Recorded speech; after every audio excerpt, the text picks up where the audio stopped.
Olá, voltei. Boa tarde.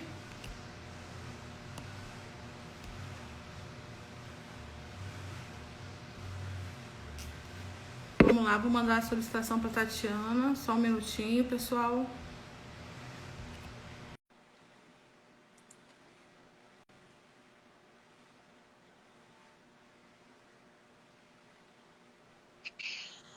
E... Oi, Nossa, hoje foi Letícia. difícil. Tudo É, bom? é. Tudo bem? Muito bom te Essas, ver. essas coisas igualmente. Muito tempo a gente não se vê pessoalmente, né? Mas em Isso é breve verdade. vai melhorar. Essas coisas acontecem no home office, tá, gente? É assim mesmo, em casa é tudo diferente. Não tem Isso é jeito. verdade. Isso é verdade, isso é verdade. Temos que Acontece. nos acostumar, né? Sim, com certeza. Vou iniciar, né, agradecendo a presença de todos, dando uma boa tarde. Vou me apresentar. Eu sou a Letícia, eu faço parte da equipe Capemisa Social, né? A Capemisa Social, para quem não sabe, ela presta assessoramento técnico, político, administrativo e financeiro a 45 instituições a nível nacional. E hoje é para dialogar com a gente recebe a Tatiana, mais uma vez. Muito obrigada. A Não, gente vai preto. dialogar hoje sobre o tema Descomplicando o ECA, né, o Estatuto da Criança e do Adolescente. É um tema que eu acho muito importante a gente abordar. E te agradeço de novo, Tatiana, por compartilhar o seu conhecimento sobre o tema aqui conosco, né? Em nome de toda a equipe da nossa presidente, a Janete Cerqueira. Muito obrigada, tá? Fica à vontade. Não, não por isso. Bom, primeiro, muito obrigada pelo convite, em nome do Instituto de Direito Coletivo, que aqui estou representando, né? A gente tem imenso prazer de ter essa parceria com a Capemisa Social. Esse evento é reflexo dessa nossa excelente parceria e muitos outros virão, não tenho dúvida disso. Também agradeço você, Letícia, por estar aqui, né, dialogando, oportunizando a gente falar de um tema também tão importante como o Estatuto da Criança e Adolescente. Agradeço a Janete é, também pelo convite, enfim. E vamos nessa. Vamos iniciar aqui. Para começar, você poderia fazer para a gente uma contextualização sobre esse período de pandemia e as proteções do ECA? Perfeito, perfeito. Bom, primeiro, o Estatuto da Criança e Adolescente, né, ele está inserido no nosso instrumento normativo, né, ele faz parte das leis brasileiras, mas uma premissa essencial, né, que eu gosto muito de ressaltar, é que o estofo normativo, ele é vinculado necessariamente à nossa Constituição, né? Então, as garantias constitucionais lá previstas precisam necessariamente estar refletidas, né, em todas as nossas leis, todos os nossos atos normativos, inclusive, né, nas ações referentes a esse período de exceção, né, que é o período de Covid que nós estamos passando. Então, eu até trouxe vou propor aqui a nossa conversa, né? O Supremo Tribunal Federal ele enfrentou a questão da vacinação obrigatória das crianças, né? Então, se a gente tivesse a oportunidade de falar um pouco mais, eu acho que vai ser também interessante, né? Porque não só é extremamente atual, né? Que a gente está debatendo essa questão, Atual e debatendo necessário, né? Muito atual e necessário. necessário. Com certeza, com certeza. A obrigatoriedade da vacina, a discussão, né, da obrigatoriedade da vacina não é uma discussão recente, mas evidentemente, né, ela foi instada a se tornar uma discussão urgente em decorrência de termos, né, vacina da Covid nesse exato momento. E de termos uma pandemia mundial, né, e uma necessidade aí de imunização da população brasileira em relação a essa doença. Então, respondendo a sua pergunta, né, sem querer fugir, a nossa estrutura normativa, ela possibilita, então, né, ela protege as crianças como absoluta prioridade. Né? Então, Não só a Constituição tem essa previsão, como também o Estatuto da Criança e Adolescente. Não significa que as crianças devem passar na frente dos idosos no momento da vacinação, né? A absoluta prioridade não deve ir contrário ao que enfim, né, o Ministério da Saúde, né, enfim, as secretarias estaduais de saúde estão indicando como ordem de priorização de vacina. Mas temos que olhar para para crianças, adolescentes e jovens com esse olhar, né, com essa premissa de proteção absoluta. Com certeza. Você pode comentar quais artigos você considera os primordiais no ECA? Assim, os mais importantes. Com certeza. Mas eu vou puxar um pouquinho a sardinha para a Constituição Federal, né? Reforçando, né? Qualquer leitura normativa, qualquer leitura de lei precisa antes estar adequada à nossa Constituição Federal, né? Então, da Constituição para esse nosso caso, né, para a leitura do ECA, eu destaco, né, o inciso 3º do nosso artigo 1º, que é a dignidade da pessoa humana, né? É a partir da dignidade da pessoa humana que a gente lê qualquer política pública, né? Inclusive e principalmente a política pública direcionada à criança e adolescente, né? Mas, assim, o nosso vértice é a dignidade da pessoa humana. Para além, né, do inciso 3º do artigo 1º, eu destaco o 227 da nossa Constituição, que fala especificamente sobre o dever de proteção das nossas crianças e adolescentes. Eu vou te pedir, Letícia, se eu pudesse ler rapidamente esse artigo, porque eu acho que ele vai balizar bastante a nossa leitura, inclusive, do Estatuto. Mas é dever da família, da sociedade e do Estado assegurar à criança, ao adolescente e ao jovem, com absoluta prioridade, o direito à vida, à saúde, à alimentação, à educação, ao lazer, à profissionalização, à cultura, dignidade, ao respeito, à liberdade, à convivência familiar e comunitária, além de colocá-la a salvo de toda forma de negligência, discriminação, exploração, violência, crueldade e opressão.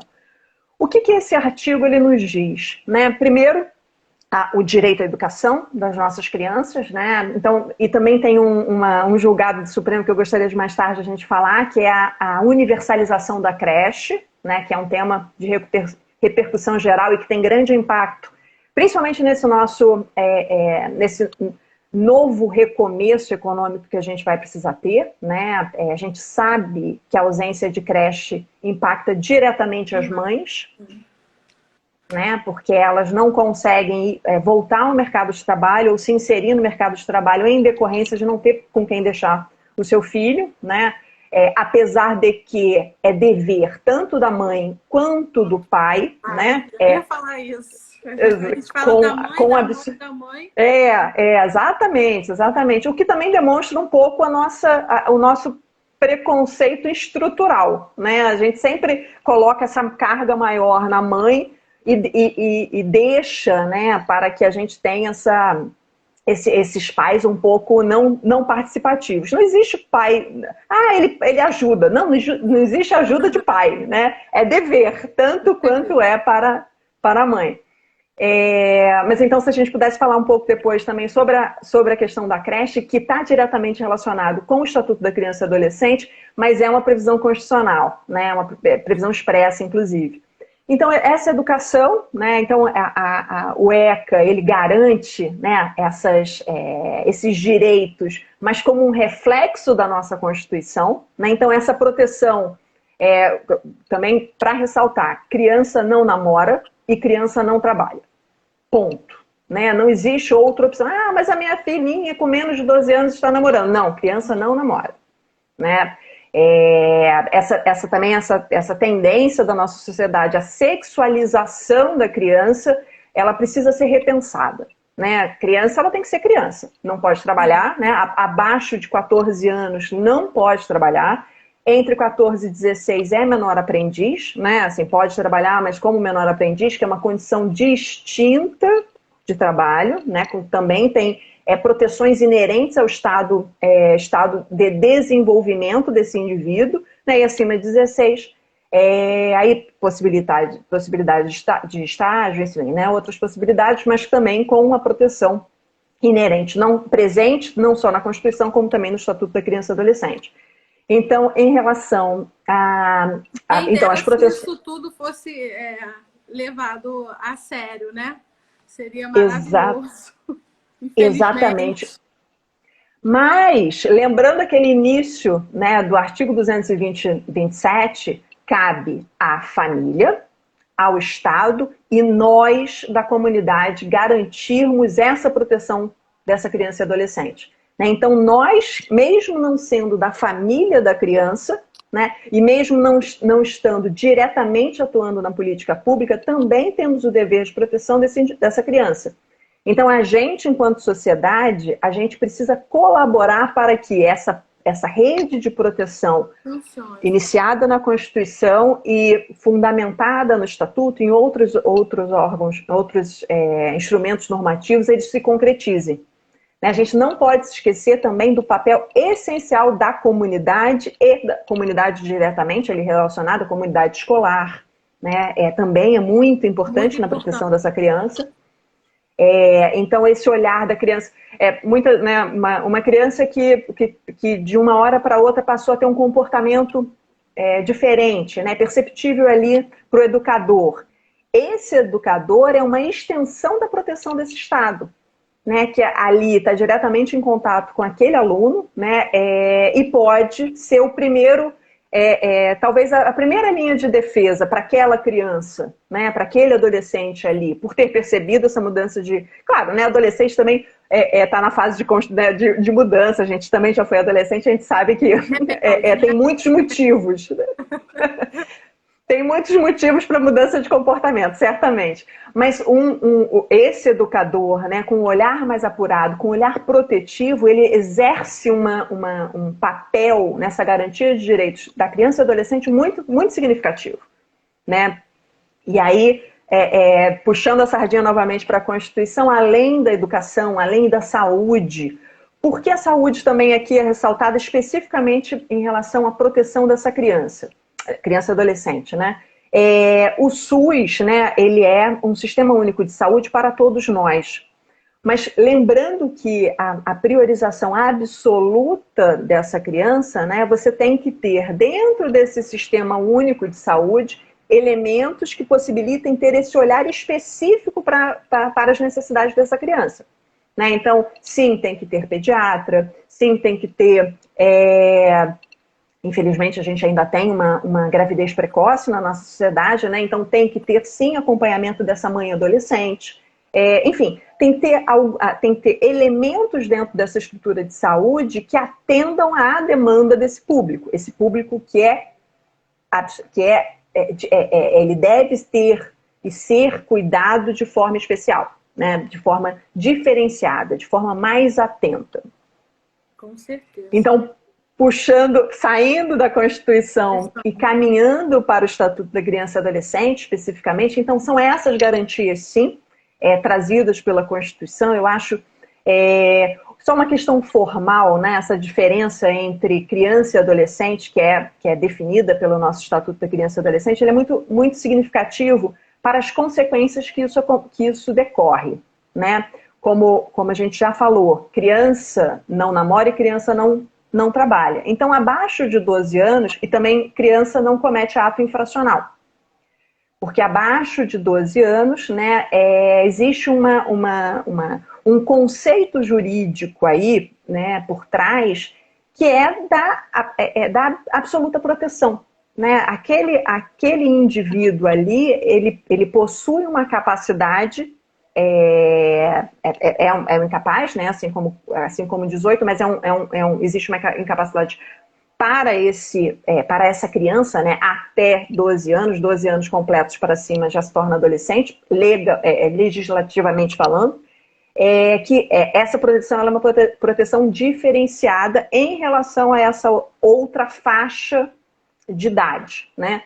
Não significa menor proteção a esse adolescente, né? Ah, mas ele tem 12 anos e um dia. Não significa que ele tenha menos proteção. A questão é que algumas aplicações, principalmente sancionadoras desse jovem, né? Desse adolescente, dessa criança, é que elas são restritas, né? Elas não são aplicáveis. Então, essa questão formal eu acho bastante significativa, exatamente por esses reflexos. Eu acho que a proteção, né, assim, a leitura do Estatuto da Criança e Adolescente, que eu recomendo tanto para quem é diretamente atingido, as crianças e adolescentes terem essa leitura sobre os seus direitos, né, como também a todos nós, porque a gente precisa mudar alguns aspectos da nossa cultura em relação às crianças. Digo isso porque, né, quando a gente... eu sou um pouco mais velha que você, mas era muito comum você ter a palmada né, que é educativa, né, aquela agressão física. Sim, a palmada educativa. Né, E esse nível, né, que não deixa de ser uma agressão àquele indivíduo. Que não deixa, não. É uma agressão àquele indivíduo. Só que culturalmente, né, a gente durante muito e muito tempo, isso não foi uma questão. Todo mundo fazia.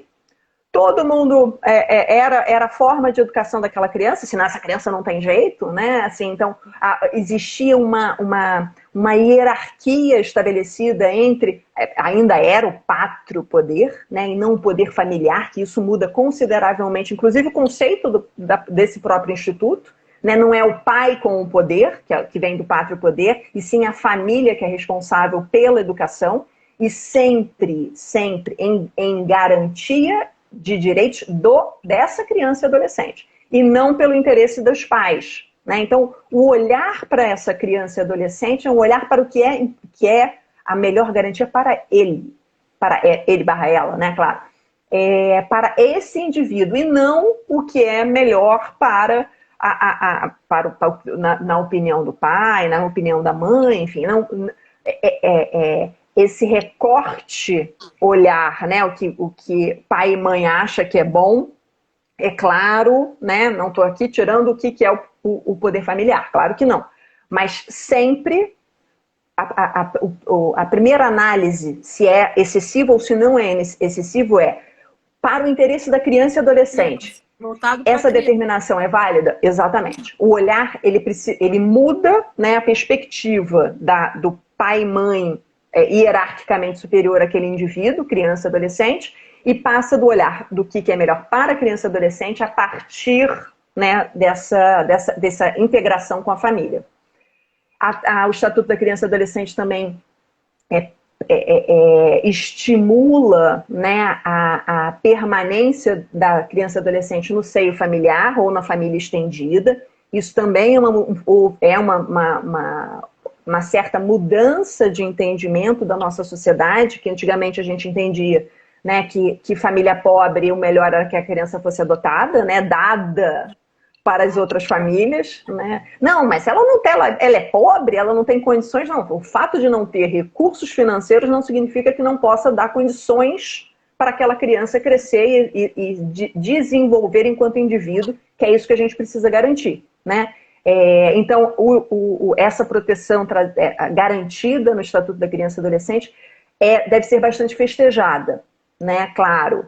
Mas também, né, não é a qualquer preço, né? Preço não por qualquer motivo. Assim, não, fica na família, mesmo que a família, né, não esteja garantindo lá os direitos dessa criança e adolescente. Não, você precisa sempre partir do que é interesse, do que é melhor para a criança e adolescente.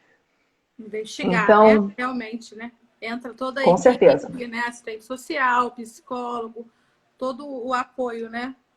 Exatamente. A equipe multidisciplinar, né, é inerente à garantia desse direito dessa criança e adolescente. Né? Não existe só a possibilidade de lidar com com a garantia de direitos de crianças e adolescentes apenas a partir de uma perspectiva, seja ela jurídica, né?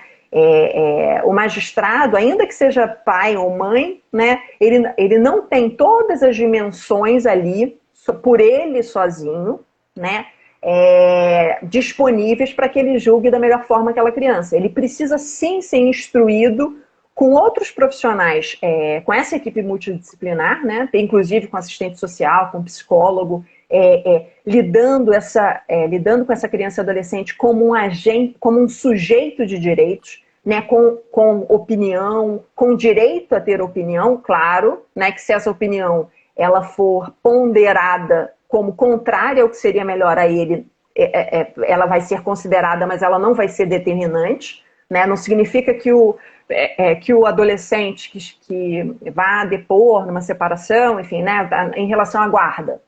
Assim, não, mas eu quero ficar... Enfim, né, brigou com a mãe e vira na... só que a relação toda é com a mãe, sempre foi a melhor... sempre foi quem acompanhou, enfim, né? E aí, naquele momento do julgamento, ele diz, não, mas eu quero ficar com a minha tia. Bom, calma, né?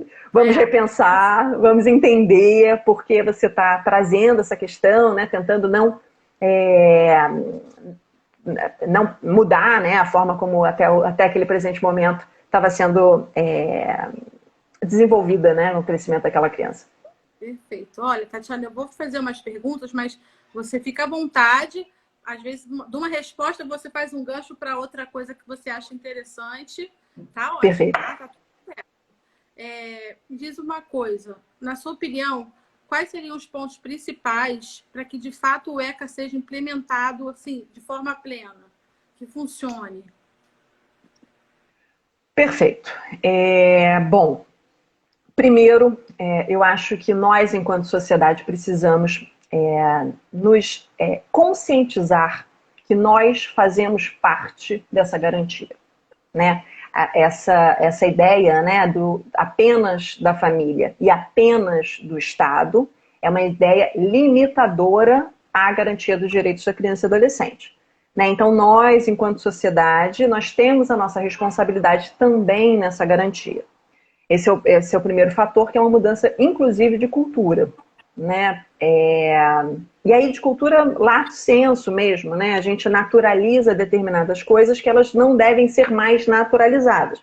Uma delas é o exemplo da criança namorando, né? Uma delas né, a normalização de uma relação abaixo, né, de 14 anos, uma relação sexual abaixo de 14 anos. A mãe geralmente usa aquela desculpa, vai fazer na rua, então é melhor fazer aqui em casa, com meu consentimento e tudo mais. Aí acaba que fica uma coisa normalizada, né? Eles acham comum, mas não é. Exatamente, exatamente.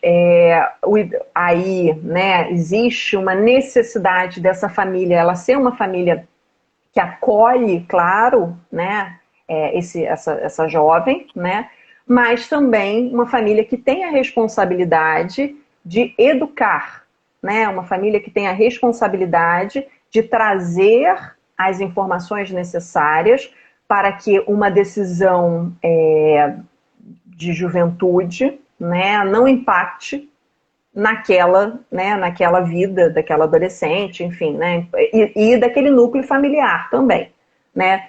Então, essa naturalização, que hoje talvez até esteja um pouco menor, porque a gente já tem também decisões judiciais que entendem como tem que ser entendido mesmo, né? Estupro de vulnerável quando há relações sexuais abaixo de 14 anos. Né? Por quê? Porque você protege essa juventude, né? Você protege essa menina que, ainda que, né, já tenha os seus desejos sexuais, ainda que já tenha a sua capacidade, ainda que, né, que já tenha ficado menstruada, que já possa, em hipótese, ter a sua vida, né, ser reprodutiva, né, biologicamente falando ali, ter essa possibilidade, mas a proteção dessa menina em relação à postergação, no mínimo, né, desse primeiro contato sexual, é um dever nosso também enquanto sociedade, né? Então, cabe à escola a educação sexual, né, a ensino de proteção, né, o planejamento familiar, isso também é importante, que não é só específico aos adolescentes, mas o planejamento familiar é um direito garantido na nossa Constituição. A gente pode afirmar, Tatiana, que essa criança ela ainda não tem intelecto, discernimento para tomar tal decisão? Para tomar tal decisão em relação ao início da vida sexual, né? Sim. Eu não sei se intelecto seria a melhor expressão, né? Mas certamente cabe a nós, maiores e capazes, trazermos os dados e informações para que essa adolescente, né, ela no mínimo postergue o seu início da vida sexual. Né? Não que ela não tenha ali a sua capacidade plena para um ato civil, né? Porque não é um ato civil para ela, mas é um crime para o outro, enfim, né? Abaixo de 14. Então, assim, ainda que ela tenha a possibilidade né, ela tenha o domínio do seu próprio corpo, e ela tem que ter, né? Quem decide não é ela, né? E quem decide sim também é ela, mas para essa decisão, sim, cabe a todos nós, enquanto educadores, enquanto sociedade, enquanto sociedade, maiores, né? Pessoas que estão com essa responsabilidade também dessa proteção dessa criança, trazer informações para que se evite, né, esse início precoce sexual. Né? Você pode comentar sobre a importância, né, da participação dos adolescentes no espaço de controle social, já que tudo que está sendo feito ali, né, é para eles. O que você acha? Eu acho excelente pergunta. Excelente pergunta. Porque o nosso futuro está sendo construído diariamente.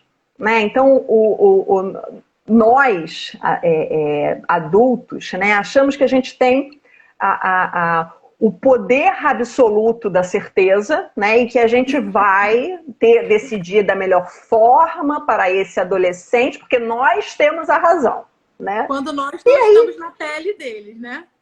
Não estamos na pele dele, e se a gente olhar com lupa, que mundo que a gente está entregando, né? Um mundo com mudança climática, um mundo com aqui no Brasil, né, com um sistema de saúde precarizado, né, um mundo... Difícil. Que mundo é esse? Assim, que razão nós temos para, né, assim, que pedestal é esse? Né? Então, essa perspectiva do adolescente que traz as suas demandas, né, e aí também do nosso pedestal a gente olha para o adolescente, mas ele não tem motivação política, ele não se importa com a política.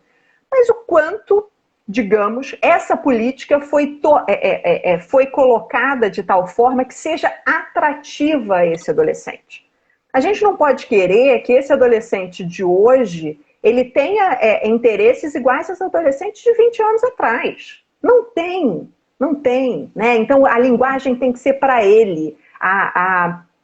E o que essa linguagem para ele não significa que a gente vai tirar dessa linguagem elementos essenciais, que é elementos de participação, elementos normativos, como a Constituição, como o Estatuto, enfim. Não significa isso. Mas essa atratividade desse adolescente tem que falar a linguagem dele. Então, se o adolescente de hoje, um adolescente conectado, é um adolescente que joga, né? Então, é através da conexão, é através do jogo que a gente vai atrair esse adolescente. Não é da forma do nosso pedestal, enquanto adultos, que, né, que ele vai ser atraído. Claro que não. Nós somos chatos para eles. Como os adultos nossos, na nossa época de adolescente, eram chatos. Né? Assim, eles não sabiam nada. Afinal de contas, também a juventude tem essa beleza, né, da imortalidade, que eles acham que são, e também do pleno conhecimento humano. Muito bem.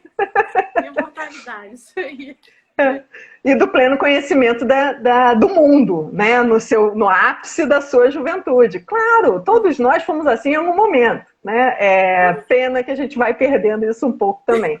Mas só concluindo essa questão da participação do adolescente, aí eu vou puxar um tema que é atual e que nos diz respeito, mas que impacta neles, que é o tema do meio ambiente. Por exemplo, né, quando a gente decide, nós adultos, né, quando a gente decide desmatar determinado trecho, né, ou construir determinada região, a gente está trazendo consequências futuras para essa geração que talvez nem ainda tenha nascido. Então, a participação, sim, desse jovem, né, quando ele pode olhar para a gente e falar assim, mas eu não quero mais um prédio. Eu não quero que fique mais barato a gasolina. Por quê? A gasolina aumenta a temperatura do planeta e daqui a 40 anos a gente não sabe qual o efeito fático dessa mudança extrema de temperatura.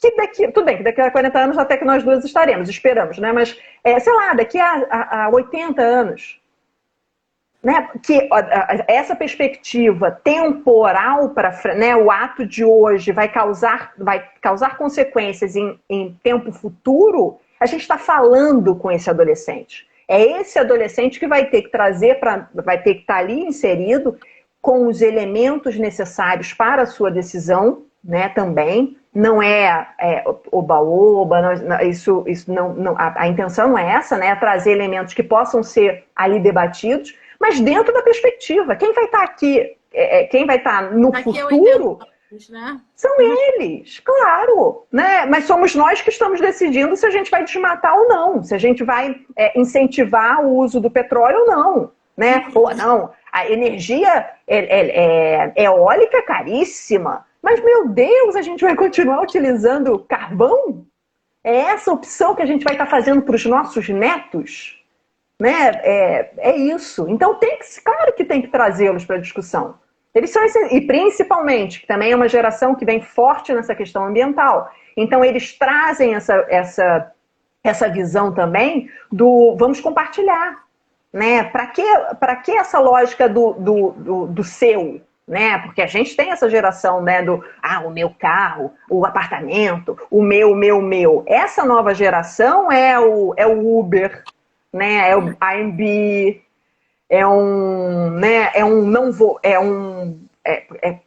comprar em brechó, excelente, né? Enfim, uma utilização dos meios naturais, porque os meios naturais são finitos. Né? E a gente lida ainda hoje, a nossa geração lida ainda hoje como se fosse para sempre. E não são, nenhum é. Nem o ar, inclusive, né? E nem a temperatura. Então, sim, precisamos trazer esses adolescentes, mas para trazer esses adolescentes a gente precisa fazer de tal forma que seja interessante para eles virem. Senão, eles não vão vir na nossa maneira. Né? A gente tem que pensar meios. Né? A abordagem para eles virem, né? Com absoluta certeza, com absoluta certeza. Então, se a gente não tem a participação, por exemplo, de adolescente no Conselho de Criança e Adolescente, isso é um sintoma. É um sintoma que talvez o Conselho de Criança e Adolescente não esteja dialogando com esse adolescente, não esteja atraindo esse adolescente. Se a gente não tem adolescente na vida política, claro, né, podendo ser eleito, né, com 18 anos, mas se a gente não atrai esse adolescente para os nossos espaços, a gente precisa repensar a nossa forma de atratividade deles. Com certeza. Eu ia te perguntar agora quais são os principais órgãos de defesa, promoção e controle da criança e do adolescente. Aí você já citou o conselho, né? Exatamente, é um órgão de essencial função. Né? Pensa na política pública voltada à criança e adolescente, tem fundo específico, inclusive se quem está nos assistindo realizar declaração de imposto de renda pelo completo, pode fazer doação para esse fundo, né? Pode direcionar na sua declaração de imposto de renda para esse fundo, o que é uma forma muito importante de financiamento da política pública, né? Que esse recurso ele pode e deve ser utilizado nas finalidades dessa política pública. Então, fica aqui o pedido, né? Aproveitando a propaganda rápida. Para além do Conselho de Criança e Adolescente, nós temos o próprio Ministério Público, né? Existe o Ministério Público especializado no tema, que também é um órgão de controle externo essencial para a garantia de direitos dessa criança, né? Outras ONGs que atuam com a temática de criança e adolescente.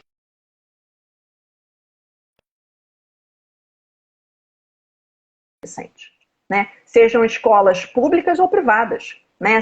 São instituições que ali, no seu convívio com esse adolescente, pode contribuir muito para a garantia dos direitos deles. Isso pensando rapidamente, mas a Defensoria Pública também é uma instituição de defesa desse vulnerável, né, desse menor, inclusive um garantidor previsto na Constituição Federal, outras ONGs, enfim. Existe uma rede de proteção das crianças e adolescentes muito bem articulada, mas ainda precisamos articular mais. Né? A gente ainda precisa concretizar esses direitos. E destaco, né, que a gente está falando aqui da cidade do Rio de Janeiro, do estado do Rio de Janeiro. Né? Então a gente fala de uma capital, né, da cidade do Rio de Janeiro, e tem a perspectiva de uma rede de proteção a partir dessa capital.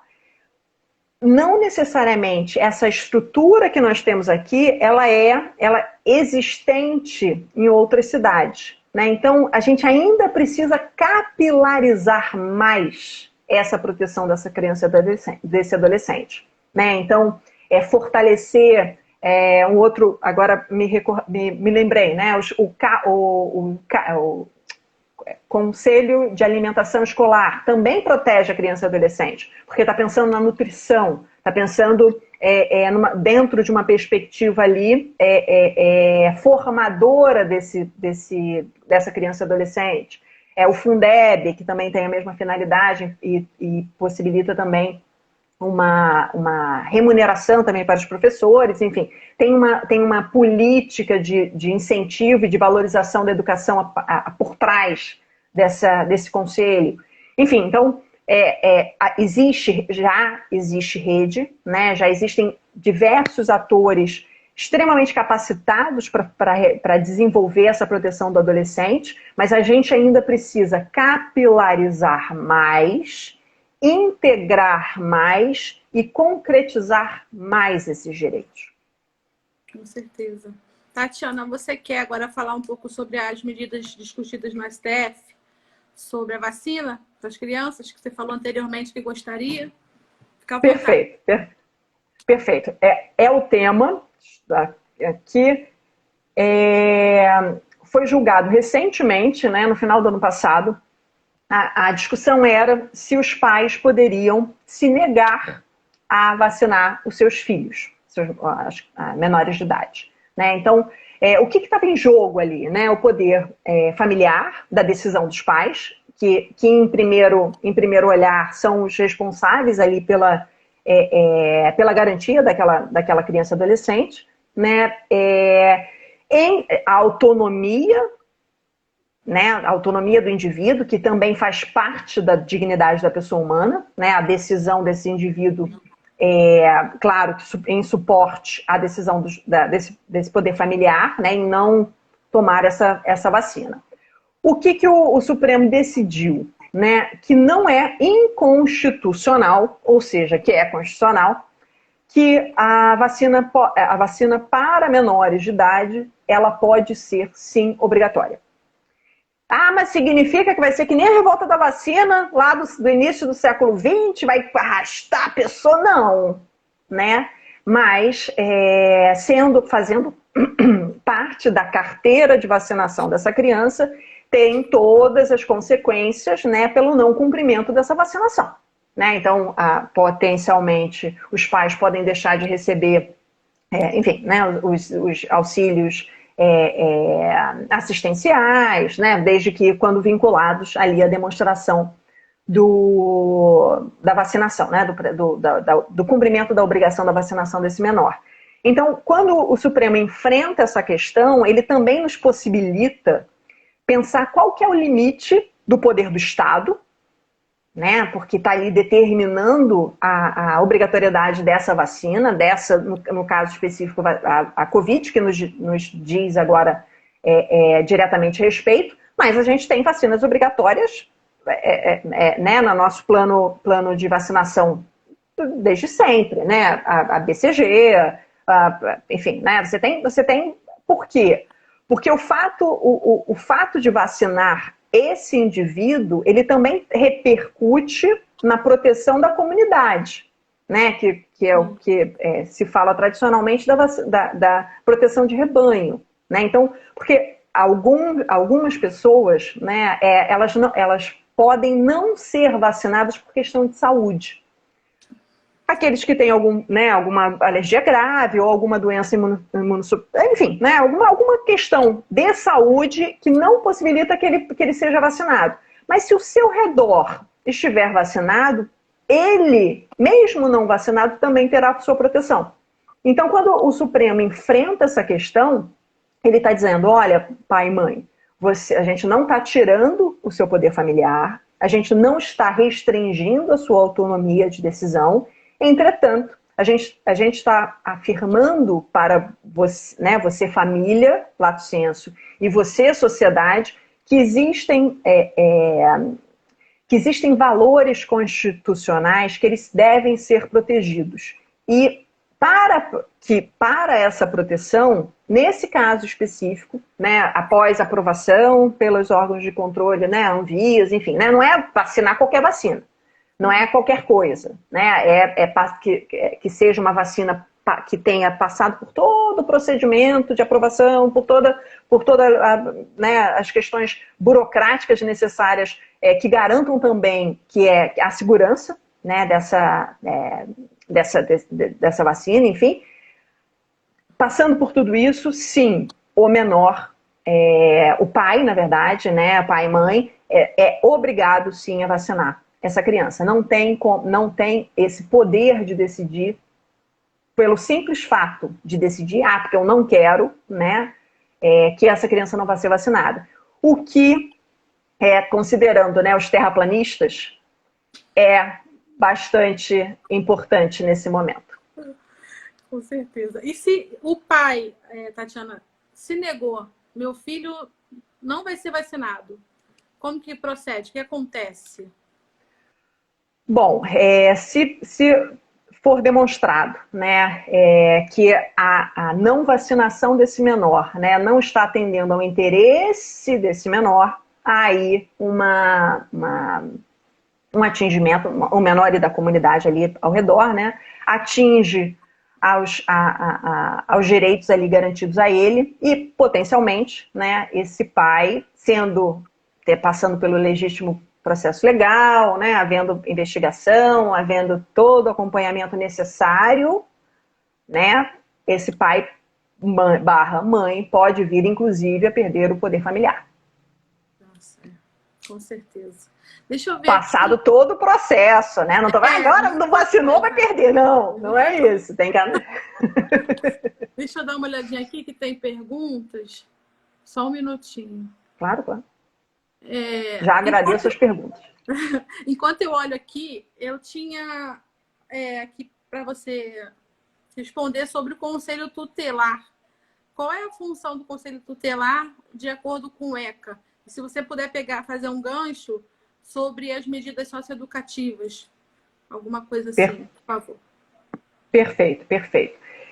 Talvez uma ponderação importante, né, que a gente tem um olhar para o Conselho Tutelar ainda um pouco antigo, né? A gente acha que o Conselho Tutelar pode bater na porta daquela família e retirar aquela criança. Levar a criança, E levar a criança, né? A gente nem sabe, não importa para onde vai levar essa criança, afinal de contas, o conselheiro, né, tem ali o munus público, mas não é assim, não. Não é. Para tirar... Um longo processo. Com absoluta certeza. só pode acontecer por decisão judicial fundamentada, né? O conselheiro ele não tem esse poder de retirar a criança do seio familiar, né? Então, mas liga para o conselho tutelar que vai resolver. Ele tem uma função importantíssima, importantíssima. É a ligação, né, da estrutura do Estado, em sua essência, com a comunidade. Né? O conselheiro ele está ali para ser um grande garantidor. Né? Ele tem essa função pública de garantidor dos direitos da criança e adolescente. Mas ele não tem poder de polícia. Ele não pode entrar por ele, né? A não ser como exercício, como qualquer cidadão. Né? Você observa um crime, acontecendo um crime, você, enquanto cidadão, pode intervir. Não, dependendo do crime, é melhor não fazer, né? Porque... mas, assim, todos nós podemos fazer isso, né? Todos nós temos esse direito, porque também o ordenamento jurídico, ele garante a todos nós, né? Mas o conselheiro tutelar, então, a função dele, ele é um grande garantidor de direitos dessa criança e adolescente, mas ele não é policial. Então, ele, a partir da análise, né, tendo conhecimento daquela comunidade, né, em diálogo com aquela comunidade, das especificidades daquela comunidade. Né? Muitos conselheiros residem, inclusive, nas proximidades, conhecem, né, conhecem a dor e a delícia de ser o que é ali daquela comunidade. Né? Então, essa potencialidade que ele tem pela proximidade com as angústias locais é o grande diferencial desse conselheiro. Né? Então, ele exerce ali uma função pública extremamente importante. Né? Também exerce uma função pública no acompanhamento dos atos infracionais, desse menor, da ressocialização. Ele tem um papel também no viés penal, também bastante significativo, mas eu ressalto sempre, né, que ele é um garantidor de direitos, certamente. Perfeito. Tatiana, você quer acrescentar mais alguma coisa, alguma informação? Porque eu estou olhando o nosso tempo aqui e está se esgotando. Daqui a pouco a gente vai ser derrubada pelo Instagram, infelizmente. Nosso tempo é pouco. Letícia, eu gostaria de antecipar os meus agradecimentos. Né? O Estatuto da Criança e Adolescente, a Constituição Federal, são ordenamentos, né? São ordens jurídicas que elas devem ser acessíveis. Elas não podem ficar restritas ao mundo do direito. Né, as pessoas do direito, né, o advogado na sua cátedra, né, eu conheço o seu direito. Mas, não, quem conhece o direito somos todos nós, temos que ser todos nós. Né, então, essa oportunidade que a gente está tendo hoje de debater tema tão importante, né, e de levantar questões, mudando também um pouco a nossa própria cultura, porque a gente internaliza muitas questões. Né, a gente torna questões como verdades absolutas, quando na verdade não são. Né? Então a gente vai desmistificando também quando a gente fala da legislação, quando a gente fala das obrigações, quando a gente fala dos direitos. Então no meu ponto de vista, e também a forma de atuar do Instituto de Direito Coletivo, quanto mais a gente falar, quanto mais a gente desnaturalizar, quanto mais a gente esmiuçar a legislação e os atos normativos, melhor a gente garante os nossos direitos. Então é uma grande oportunidade a gente estar falando aqui hoje.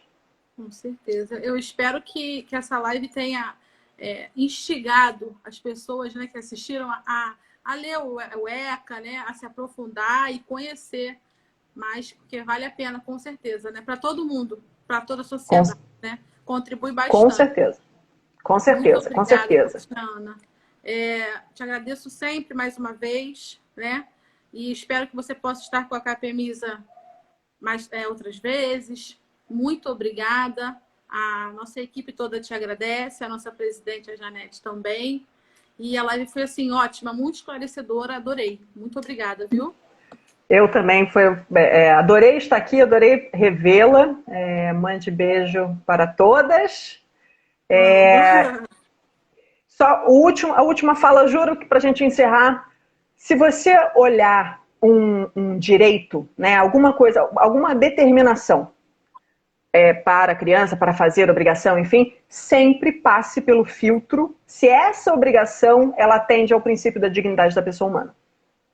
Assim, eu acho que esse recorte constitucional é um recorte que nos possibilita ser críticos, né? Então, a criança não pode usar azul. Não, se a criança gosta de usar azul, vamos melhorar. Se a criança gosta de usar saia, não é porque ele é um menino que ele não vai poder usar saia. Porque a dignidade da pessoa humana ali precisa ser garantida. Se ele quer usar saia, a proteção constitucional é que permite que ele possa usar saia. A gente, enquanto sociedade, não pode impedir que ele exerça a sua identidade, né, e tenha garantida essa dignidade da pessoa humana. Então, o filtro, além, né, claro, a leitura do ECAS é muito importante, mas o filtro constitucional, né, esse olhar da dignidade da pessoa humana, o que melhor protege essa criança, é sempre o nosso balizador. Muito bom, muito bom. Muito obrigada, Tatiana. Muito obrigada. Obrigada a você. Estamos juntos e espero que em breve a gente esteja reunido assim, todo mundo pessoalmente, que essa vacina chegue logo para todos e seja eficiente, né? É isso que importa. Com certeza. Com certeza. Muito obrigada, tá? Até a próxima. Beijo, muito obrigada. Tchau, tchau.